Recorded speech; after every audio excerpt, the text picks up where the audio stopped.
ഖാല റസൂലുള്ളാഹി വ ആഥാറു സഹാബ. ഈ 3 കാര്യങ്ങളാണ് ഹക്ക്. അതല്ലാത്ത ദീനിൽ എന്ത് ചേർക്കപ്പെട്ടാലും അത് ബിദ്അത്താണ്.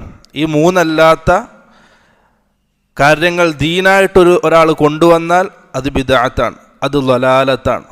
ഈ 3 കാര്യങ്ങളാണ് ഹക്ക്. ഹക്കിനെതിരുള്ളത് ബാത്തിലാണ്, ളലാലത്താണ്. അതുകൊണ്ട് ഒന്നാമത്തെ കാര്യം ബിദ്അത്ത് ളലാലത്താണ്, വഴികേടാണ്. വഴികേട് നരകത്തിലേക്കുള്ളതാണ്, നരകത്തിൻ്റെ പാതയാണത്.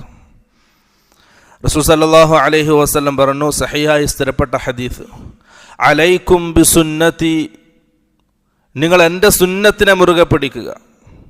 വസുന്നത്തിൽ ഖുലഫാഇൽ മഹ്ദിയീൻ അർ-റാഷിദീൻ, സന്മാർഗം സിദ്ധിച്ച നേർമാർഗികളായ എൻ്റെ ഖുലഫാക്കളുടെ അവരുടെ ചര്യയെ നിങ്ങൾ മുറുകെ പിടിക്കുക.